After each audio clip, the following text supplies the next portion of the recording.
Toronto Real Estate Board has just released their market stats for October of this year in comparison to last year. And today we're going to go over 5 of the most important takeaways. Number 1 is the number of transactions. Like we've seen in the last 4 months, the number of transactions has been increasing compared to last year, mainly due to the pent-up demand due to COVID-19, and as well as the change in buyer buying patterns, where a lot more buyers are looking for homes that are low-rise with backyards, pools, etc. So in October of this year, we're also noticing the continuous increase in the number of transactions, and it has actually gone up by 25% compared to last year. At our brokerage, what we're noticing is a continued high demand for low-rise homes, specifically detached, semis, and towns, and there's not enough inventory in the market. So it's a complete seller's market right now. And we're also noticing the same shift in our pre-construction market, where townhome and semi-detached projects are selling literally within 1 to 2 days. We can't keep enough inventory, and there's wait lists for homes that come back. So there's a huge shift in demand from high-rise to low-rise at the moment that's affecting the whole real estate market. The number 2 point we'll go over is the total amount of listings. Last month in September, we noticed there was a 30% increase in the number of listings in the market compared to last year, September. In October, we see a similar increase of 36% of an increase in the total number of listings compared to last year. But now, even though there's an increase in inventory in the market, the days on the market that a home or condo stays has decreased, and it's only down to 24 days on the market before they are sold on average. Now, the number 3 point is the average selling price of your home. The average selling price last month in September was up by 14% compared to last year. And now in October, we see a similar increase of 14%. The prices are higher compared to last year in October, which is very good news. And what we're noticing here at our brokerage is homes that are over the $2 million mark have slowed down a little bit, but any homes under $2 million are still selling like hotcakes, depending on the location, of course.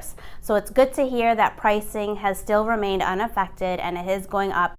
So what is the average price of your home in the GTA right now? Let's find out. For detached homes in the 416 area, your average price of home is $1.47 million. And those in the 905 area, your average price is $1.12 million.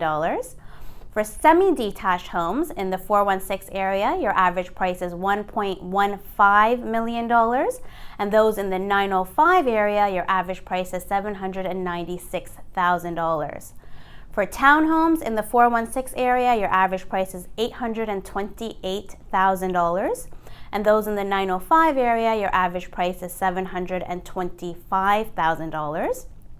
And lastly, condos in the 416 area, your average price is $668,000.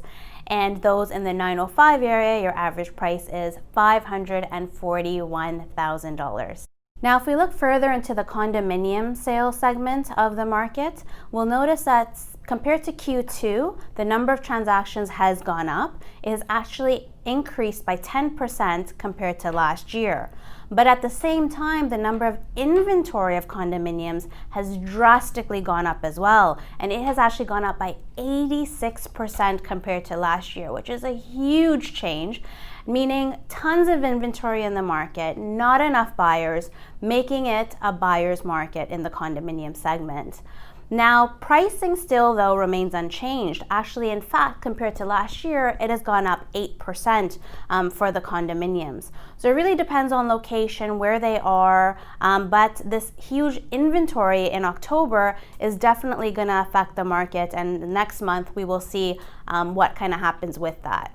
Now, what we're noticing at our brokerage is condo sales are really driven by location and price. Those condominiums that are in the suburbs are still doing well. Our pre-construction projects are still selling very well if they're in a good location where they're either near transportation, shopping, good schools, etc., and also priced under $1,000 per square foot. condominiums that are priced over $1,000 per square foot have definitely slowed down in the sales figures, and those specifically in the downtown core have slowed down quite a bit just due to the low rental demand there because of all the factors due to COVID-19, international students not coming in, people working from home, and Airbnbs almost non-existent. So because of all these combined factors, yes, the downtown core has been very affected by their condo sales, but those condos that are in the suburbs in good locations are actually still doing very well still. Now, if we go even further into the condo rental segment, what we'll notice and what is interesting is that the number of rental transactions has actually gone up by 30% compared to October of last year. But what's interesting is the inventory, the amount of rentals available in the market has gone up by an astonishing 113%.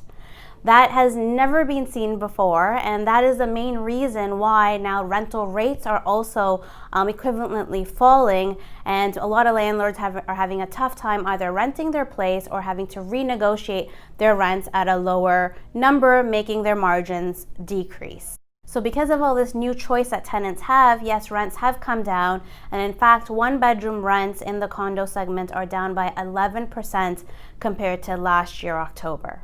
Now, the fifth and last point goes into the commercial market, and in the commercial market, we have two very important facts we'll go over. Number one, the amount of leasing activity in both commercial, industrial, and retail segments. Now, if we compare Q2 to Q3, in Q2, our leasing activity was down by 37% compared to last year. However, in Q3 now, our leasing activity actually is coming a little bit back to normal, and we are actually up by 14% compared to last year. And the second point has to do with the number of sales transactions in the commercial market, which is office, retail, and industrial. And in Q2, the number of sales were actually down by 61% compared to last year. But Q3, we have noticed a huge improvement. They are still down, but they're only down now by 30% compared to last year.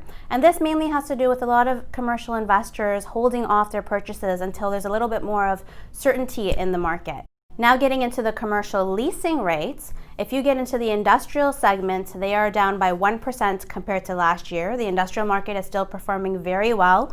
People still want warehouses, they still want storage space, so that's doing good.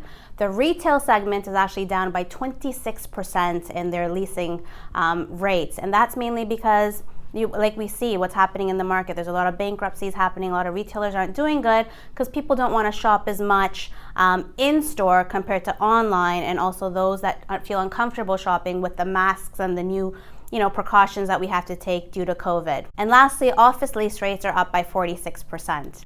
Overall, the next few months in real estate are going to be very interesting, with the elections ending this week, with the flu season around the corner, the government stimulus discussions still continuing and ever changing, and seeing honestly which industries and businesses survive after all this, right? So all that's going to impact the real estate world, and combined with unemployment, combined with the low interest rates still that the governments are offering, it's really going to be interesting to see what happens and how this all kind of plays out in the next few months. So stay tuned, and we look forward to answering all your real estate related questions. If you are thinking of buying or selling, do give us a call. And if you're liking these videos, do subscribe to the channel below, and take care and stay safe.